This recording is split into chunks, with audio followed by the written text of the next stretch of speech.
Chers amis, bonjour. Nous sommes heureux de vous retrouver. Je souhaite la bienvenue aussi à Élise, ma collègue. Bonjour Yoran. Ainsi qu'à Gaston. Bonjour. Voilà, nous avons ce trimestre une leçon très intéressante et qui touche vraiment notre bien-être, nos relations, les relations de famille. Sont des choses vraiment essentielles pour nous et nous nous réjouissons de pouvoir en discuter ensemble à la lumière de la parole de Dieu. Mais avant toute chose, je voudrais te demander à toi, Gaston, si tu veux bien nous unir dans la prière. Merci Seigneur pour ce temps d'étude que tu nous donnes. Merci pour ce privilège que nous avons de pouvoir partager ta parole. Alors nous réclamons la présence de ton Esprit Saint, Seigneur. Accorde-nous de la sagesse, de l'intelligence, afin que ton nom soit glorifié au travers de cette étude. Au nom de Jésus. Amen. Amen. Alors, permettez-moi de faire une petite introduction rapide, puis ensuite je vous pose ma première question.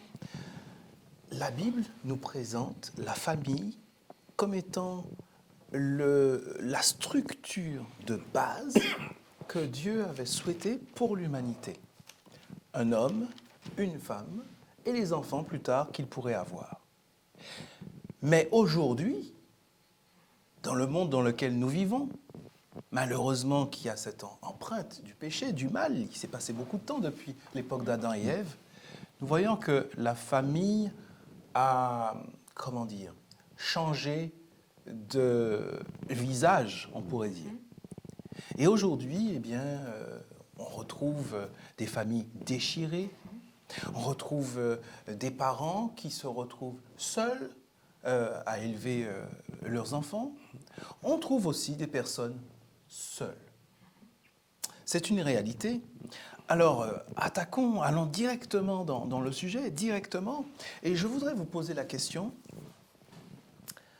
est-ce qu'être, par exemple, seul, est-ce qu'être célibataire, quelle que soit la raison, peut-être l'a-t-on toujours été, peut-être l'est-on devenu, est-ce que c'est parce que... est-ce que c'est une situation déplorable? Est-ce que c'est parce qu'on n'est pas assez bien pour rencontrer quelqu'un? Est-ce que c'est ce que ça veut dire? Est-ce que c'est un passage obligatoire d'être en couple ou en famille? Est-ce qu'on doit à tout prix, je dis bien à tout prix, chercher à se marier? Parlons un peu du célibat. Qu'en pensez-vous? Je te laisse Élise, laisse-nous parler. Ils me regardent tous les deux parce que je suis la première concernée ici pour parler de ça. Alors Élise, on t'écoute. Qu'est-ce que tu en penses? Alors déjà, je pense que, comme tu l'as très bien dit, quand la Bible nous parle des débuts de ce monde, quand Dieu a tout créé, il l'a créé autour de la famille. Oui. Et du coup, dans les églises et dans notre église adventiste, on a beaucoup axé les choses autour de la famille. Or, nous sommes dans une réalité aujourd'hui où il y a de plus en plus de célibataires qui sont là, en particulier des femmes qui restent seules, parce que c'est une réalité mathématique. Si on désire trouver quelqu'un, un compagnon de vie qui a la même foi, le même engagement des fois spirituel, il y a plus de femmes que d'hommes dans les églises. Il ne faut pas se le cacher. C'est une réalité. C'est une réalité. Ce qui veut dire qu'il y a des femmes qui sont des femmes bien, des femmes investies pour Dieu, des femmes avec plein de qualités, mais qui disent je ne trouve pas de compagnon de vie pour m'accompagner. Et ça peut être une grande souffrance. Maintenant, est-ce que la solution serait de dire j'en trouve un à tout prix? Le premier qui passe, parce que la solitude devient insupportable. Je pense que ce n'est pas non plus la solution et que ce serait même extrêmement dangereux parce qu'on peut se mettre dans une situation de souffrance pour le reste de sa vie en étant avec quelqu'un pas adapté à soi. Tout à fait. Donc, si je comprends bien, tu es en train de nous dire que se mettre à tout prix en couple, c'est peut-être l'une des tentations des célibataires. Oui, alors... Le piège. Alors oui, en effet, c'est un piège, mais il faut aussi, sous un plan psychologique, il faut rester humain, en fait, dans le sens où j'entends, je dis bien j'entends, les personnes célibataires qui veulent à tout prix fonder une famille, avoir des enfants, et que très souvent, la tentation, c'est de prendre ce qui arrive sous la main. Bien sûr, il ne faudrait pas les condamner. Certes, parfois, on peut faire de très mauvais choix dans ce sens-là. Mais force est de constater que le cœur humain, si on n'a pas reçu quand même ce don de célibat, on est bien embêté. On est bien embêté par cette situation. C'est une souffrance. Donc, à mon avis, je pense qu'il faut que l'Église puisse mettre des structures en place pour vraiment accompagner les personnes seules, pour que peut-être même favoriser des rencontres pour que ces personnes puissent trouver, entre guillemets, chaussures à leur pied, c'est-à-dire que des gens qui partagent leur foi, des personnes qui ont des pensées nobles. Mais en tous les cas, personnellement, je me rends compte que on ne peut pas se positionner un oui, un non face à cette situation. C'est un état de fait. C'est un état de fait et que voilà.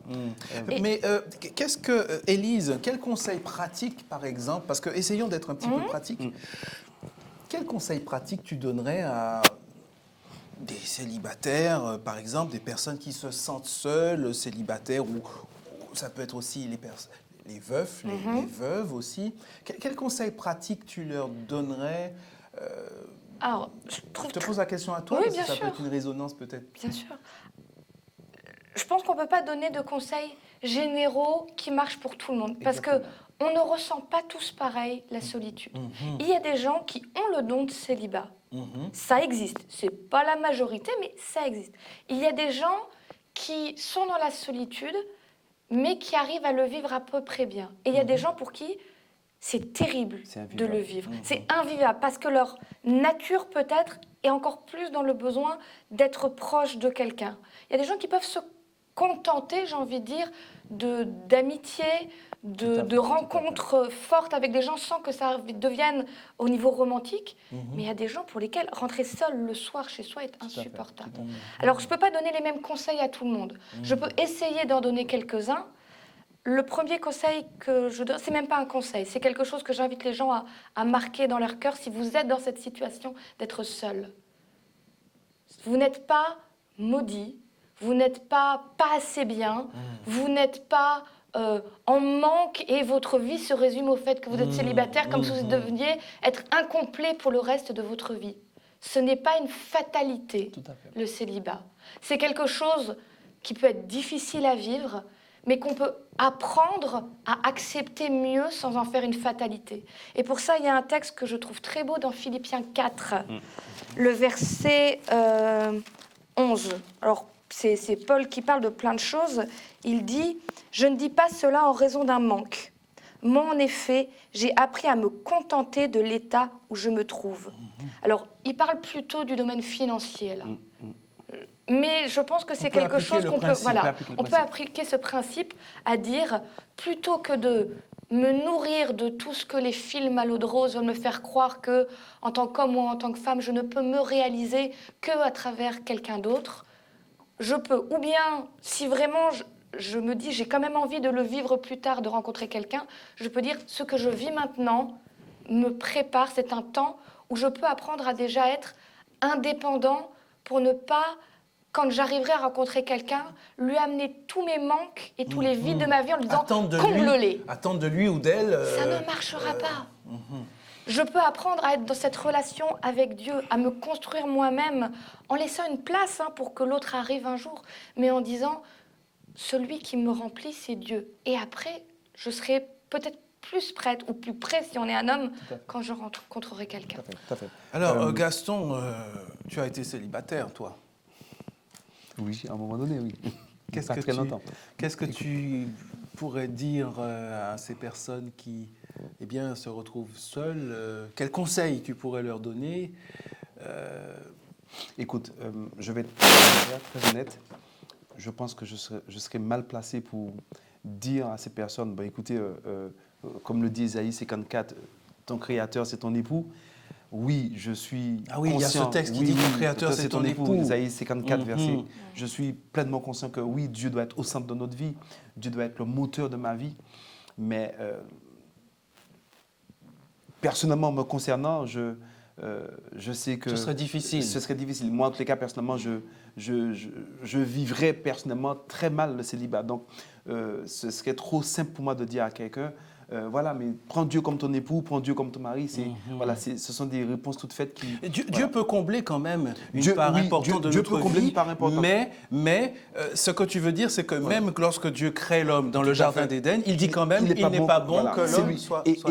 Élise a souligné un fait que je trouve qui est capital. Elle dit que si tu n'as pas ce don, parce que Paul effectivement dit, j'ai appris à me contenter, et il dit plus loin dans le Corinthiens chapitre 7 qu'il a reçu ce don de célibat.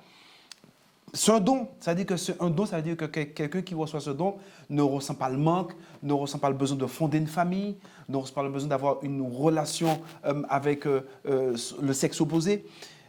Paul, lui, il a ce don, mais toutes ces personnes qui se trouvent dans ce monde aujourd'hui, dans cette situation forcée, et qui n'ont pas ce don-là, je parle de chrétiens, forcément. Donc ce serait très difficile de leur dire, mais écoutez, faites comme Paul. Non.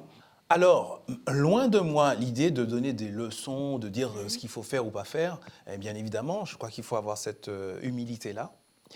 Mais disons que je me rappelle, lorsque j'étais célibataire, j'ai eu l'occasion, il y a quelque temps, de retrouver ma chambre universitaire lorsque j'étais étudiant, seul dans ma chambre. Et je vous avoue que j'ai eu un petit moment de blues.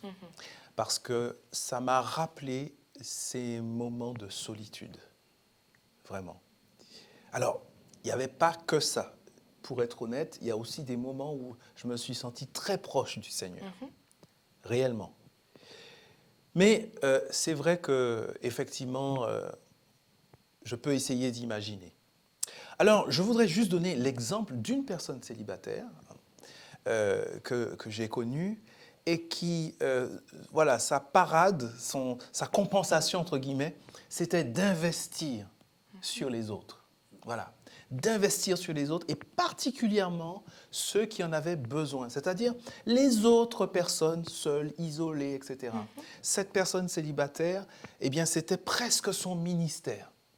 Et elle me disait, ben, au lieu de regarder à moi, eh ben, je regarde aux autres et je fais avec eux comme j'aurais aimé que quelqu'un fasse avec moi. Et cette personne a aidé j'hésite à dire des dizaines, mais enfin, je ne sais pas combien de personnes ont été parrainées par cette personne, des jeunes étudiants, étudiantes, qui ont trouvé en cette personne un grand frère, une grande sœur, un mentor, quelqu'un qui les a accompagnés.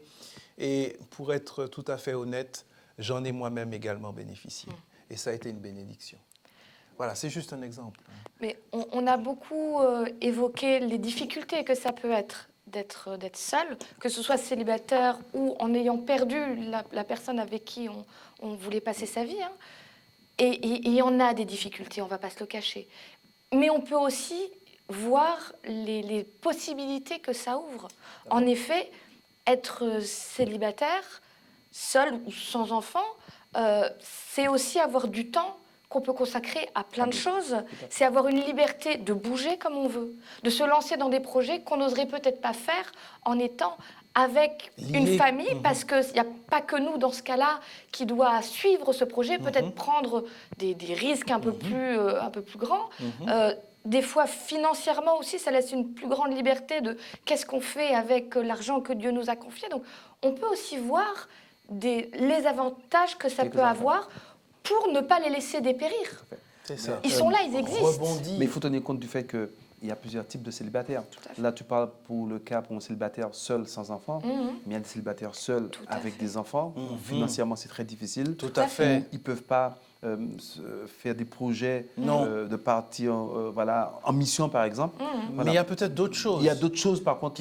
C'est pour ça que j'insiste. Nous avons toutes sortes de types de cas dans l'Église. Et il faut que l'Église soit sensible. Alors, justement, c'était ma prochaine question.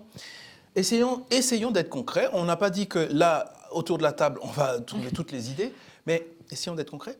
Est-ce que vous avez des idées de projets ou de choses qu'on pourrait mettre en place dans nos églises et qui pourraient aider justement les personnes qui sont seules, pour différentes raisons, dans différentes configurations? C'est vrai que spontanément, je pense aux parents seuls, parce encore plus difficile, C'est- mais on peut penser aussi aux célibataires, on peut penser aux veufs, aux veuves. Est-ce que vous avez des idées de choses que l'on pourrait peut-être mettre en place au niveau de l'Église pour accompagner ces personnes, pour aider ces personnes à rebondir, à être résilientes, hein, et à s'accommoder tant bien que mal, que le Seigneur puisse quand même les utiliser dans cette situation. Est-ce que vous avez des idées Moi, je pense par exemple pour un système de parrainage. par Un exemple. système de parrainage où donc un célibataire s'occupe de quelqu'un dans Voilà, l'église, tout à fait. un jeune, une jeune. Ou aussi, peut-être que bon, ça paraît un peu. Enfin, c'est pas péjoratif ce que je veux dire. Je pense aussi à un système où l'Église pourrait favoriser des rencontres Oui. entre personnes célibataires. Pas dans Donc, le sens forcément pour Alors ça trouver, ça se mais fait pour- déjà, je crois, des Voilà. rencontres où on parle de notre situation, Tout à fait. Voilà, on parle de parler, ce qu'on vit. Voilà, exactement. Alors, il faut faire bien attention parce que le risque pour les églises, c'est de se concentrer à essayer de régler la situation des personnes en se disant il faut qu'on les fasse passer de seuls célibataires à En couple. en couple. Ouais. Or, il y a des personnes pour qui peut-être ça n'arrivera pas. Et en plus, c'est une pression pour l'Église et pour les personnes énorme, comme si Il leur faut situation absolument- était anormale Oui, c'est et ça. qu'il faut remédier à un problème. Voilà. Et donc souvent, la première chose dont peut-être les célibataires, les personnes seules, les personnes qui n'ont plus de conjoint ont besoin, c'est de se sentir acceptées et intégrées dans l'Église. Par exemple, beaucoup de nos programmes programmes, oui. sont tournés vers la famille Et les enfants. et les couples. Essayons de Donc réfléchir, repenser à des À nos programmes. programmes, tout à Mais fait. ce serait faire des peut-être programmes où ils se sentent investis dedans, appelés, même Et dans la façon... concernés aussi. C'est ça, même Voilà. dans la façon dont on parle dans ces cas-là. Oui, alors nous tous qui avons une famille ici, et il y en a qui n'en ont pas. Donc Alors, c'est dans il faudrait l'accueil qu'on peut-être leur donne. que les personnes qui organisent ces programmes soient des personnes seules, parce que c'est vrai que parfois, qui mieux qu'une personne seule peut parler, peut comprendre. Oui, mais pas forcément. Il faudrait aussi que. Alors, certes, c'est vrai, qui mieux qu'une personne seule peut mieux parler, peut mieux représenter une autre personne seule. Mais je pense aussi que les familles, les couples peuvent aussi être sensibles à cette Bien phase de sûr, fête. bien sûr. Et aussi participer dans des programmes. Parce qu'en effet, le risque de prendre une personne seule pour faire des programmes pour des personnes seules, ça risque d'être très exclusif quelque part. Oui, oui, D'accord? Donc, que il faut, l'Église voilà, ne soit pas voilà, impliquée tout voilà. entière. Or, l'Église, c'est une famille, donc l'Église doit être impliquée, qu'on soit marié ou pas. Mais il faut, effectivement, comme dit Élise, je partage parfaitement ce qu'elle dit, que nos programmes puissent être orientés aussi vers les personnes seules. On a beaucoup de programmes pour la famille, pour les enfants, pour les couples, même pour les jeunes fiancés. Mais effectivement, on néglige un peu cet aspect et je pense que c'est très important. Dans les choses pratiques, on peut aussi penser, quand on est seul, peu importe l'âge, mais en particulier pour les étudiants, ceux qui viennent de quitter leur famille, qui sont partis loin de chez eux, qui Absolument. n'ont pas encore Non, de ça a été mon conjoint. cas, ça a été mon cas. Ça a été le cas de beaucoup. Dans une église qu'ils ne connaissent pas. Tout à fait. S'organiser avec des familles pour que les jeunes soient invités à manger. Tout à fait. Pour être dans une ambiance de famille. Les nouvel an, les moments où on ressent la solitude plus que d'habitude. Alors, parce que tout le monde est en famille et fait la fête. Et toi, t'es Alors, seul. l'église c'est où clair. j'étais, quand j'étais étudiant, avait mis en place un système où chaque étudiant devait être invité dans une famille au moment des fêtes ou pour le début du sabbat. C'est une Pourquoi idée. pas, c'est une bonne idée. Et Cher- puis, si oui. je peux, on parle de solitude en parlant beaucoup de ceux qui sont célibataires. On peut se sentir seul en étant marié. C'est vrai. Oui, Et ça- alors ça, c'est la c'est solitude spirituel. spirituelle. Tout à fait. Alors ça, c'est le cas de couple, effectivement, où on ne partage pas la même foi, par exemple. La personne se sent seule, vraiment. Où l'un des deux a accepté la foi et l'autre non, etc. Et c'est vrai que c'est aussi une forme de solitude. Ou même en ayant la même foi. On peut à un moment, on s'est construit ensemble, mais l'un à côté de l'autre. Il y a Et il y un a un moment où on se changement. sent seul Voilà, on ne partage parce qu'on plus. n'arrive plus à communiquer. Tout à fait, Et ça aussi, ça devrait être notre préoccupation. tout à fait, tout à fait. La solitude spirituelle, effectivement, il faudrait qu'on en parle un petit peu. Élise, est-ce que tu voudrais en dire parler quelques un peu mots? plus? Oui. On peut se retrouver à un moment de sa vie dans une situation où on a un conjoint, on a une famille, que ce soit des parents ou un conjoint des enfants, qui n'ont pas la même foi que nous. On a des valeurs qu'on ne peut pas partager dans son propre foyer et on est comme isolé C'est ça. dans son foyer. Et c'est une solitude presque encore C'est plus très grande difficile. que d'être tout seul, parce qu'on n'a pas ce qu'on devrait pouvoir ressentir avec la personne. C'est ça. Tout à fait, Par tout à exemple, fait. quand on revient de l'église ou quand on a vécu quelque chose de fort avec On le veut Seigneur, lui partager, on ne hein, peut pas ouais, le on peut pas partager. Et puis, surtout, je parle en tant qu'adventiste, c'est vrai que c'est particulier d'être un adventiste. Tu ne manges pas ceci, tu ne bois pas ceci. Donc, cette personne se retrouve effectivement seule chez À soi chaque fois parce à qu'à chaque part, fois, voilà, Oui, oui. à faire deux plats. Voilà. Oui, oui. C'est vrai que ça peut être très compliqué. C'est une forme effectivement de solitude qui est bien réelle. Absolument. C'est une des raisons pour laquelle la Bible et l'Église aussi, on invite les gens à choisir un conjoint qui a la même foi pour Tout à fait, éviter tout à fait. cette La solitude même spirituelle. foi, alors j'ai envie de dire la même foi, les mêmes convictions et la même vie spirituelle aussi, spirituelle. j'ai envie de dire. Bien C'est-à-dire sûr. deux personnes qui ont rencontré le Seigneur. Parce que vous savez, on peut être adventiste, Tout à fait. Et Il y en a deux adventistes, et éprouver quand même cette solitude Tout à fait. spirituelle parce que tout simplement, il y en a un qui vit vraiment quelque chose avec le Seigneur et l'autre, non. Ça existe aussi. Maintenant, Le décalage. alors, moi, j'entends par vie spirituelle, pas forcément que les deux aient la même spiritualité. Chacun a, Non, bien a sûr, sa spiritualité. bien sûr, bien sûr. Chacun est appelé à grandir Bien spirituellement. sûr, à sa moi manière. je parlais d'attachement Voilà, au Seigneur. d'attachement au Seigneur. Voilà, C'est absolument. capital. après, ce que j'ai dit là, c'est pas du tout pour culpabiliser les gens qui auraient fait un autre choix. Là, je parlais plus pour les gens qui n'ont pas encore fait le choix de leur conjoint, de prendre ça en compte. Maintenant, si on est dans la situation de solitude spirituelle, le seul conseil qu'on peut donner, c'est de s'attacher Au profondément à Seigneur. Dieu et d'être en prière pour C'est le clair, foyer dans c'est lequel clair. on est, pour que l'Esprit puisse parler au cœur de la famille dans laquelle on est, pour qu'on ait, que soi-même, on ne se laisse pas engloutir par cette solitude, qu'on puisse s'appuyer aussi sur les frères et les sœurs de l'Église pour nous soutenir, et puis de prier pour la famille que l'on a. Alors, rapidement, il faudrait qu'on parle aussi du divorce. Alors, je te laisse réagir rapidement et ensuite, il faudrait qu'on aborde le divorce Alors, également. le divorce, c'est voilà, c'est un autre cas à part du célibat. Aujourd'hui, dans le monde dans lequel on vit, effectivement, on se rend compte qu'on divorce pour tout et n'importe quoi. On divorce parce qu'effectivement, on ne s'entend pas. On divorce parce que, voilà, par exemple, on voit une émission en ce moment à la télé, marié au premier regard, c'est ça? Et voilà, parce que voilà, on n'est pas compatible ou on est compatible. Moi, je veux parler du divorce biblique. La Bible, en fait, autorise le divorce dans le cas où, effectivement, dans le foyer, dans le couple, il y a de la maltraitance, de l'infidélité. L'infidélité, Le mot dont Jésus emploie, infidélité, c'est le mot pornéa, Oui. qui veut dire de la débauche. Dérèglement. Néanmoins, Paul va plus loin dans Oui, la Timothée. Jésus n'a pas voulu Voilà. être complet lorsqu'il a dit ça. Tout à fait. Si on reprend bien le texte, sur les pharisiens, c'était une situation bien particulière des Tout à fait. pharisiens. Mais effectivement, il y a bien d'autres situations. Oui, où- la maltraitance, par la exemple. maltraitance. Même la maltraitance psychologique. C'est ça, qu'elle soit Absolument, physique, absolument. Qu'elle soit ou physique morale et ou morale. psychologique. Absolument. Et donc, c'est vrai que dans notre Église, alors, je vais juste aborder un sujet, mais succinctement, dans notre Église, effectivement, on est focalisé ou on est simplement, on restreint le champ du divorce uniquement À l'adultère. À l'adultère. Non. Or, Il y a d'autres voilà. situations Il y a d'autres vraiment qui sont des situations, situations de souffrance. Et je profite d'ailleurs pour le dire, pour tous ceux qui peut-être sont concernés aussi.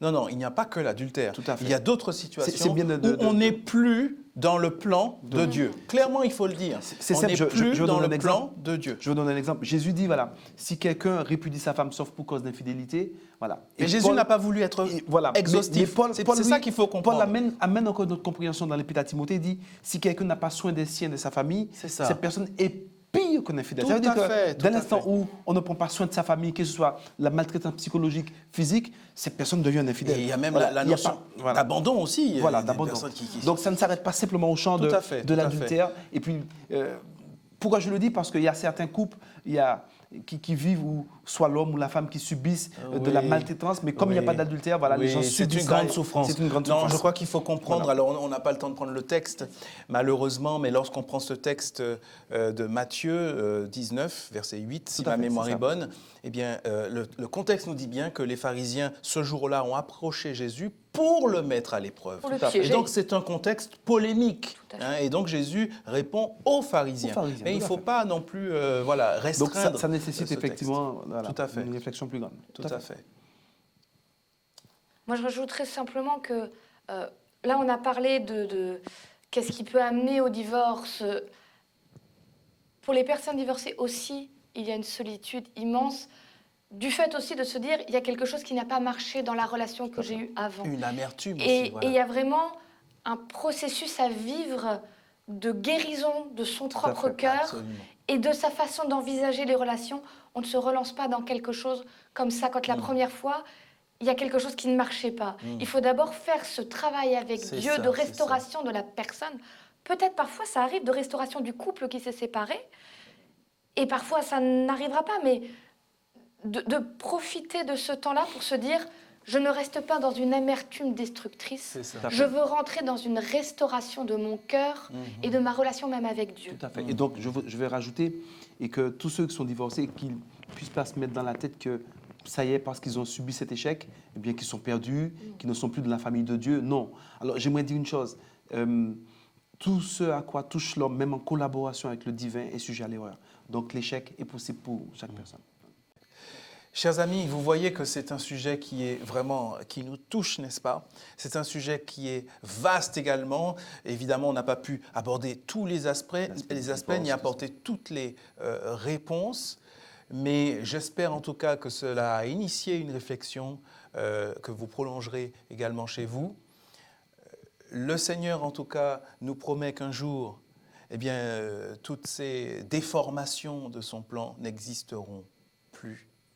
Et il existera des hommes et des femmes complètement et parfaitement heureux. Nous attendons ce jour. Amen.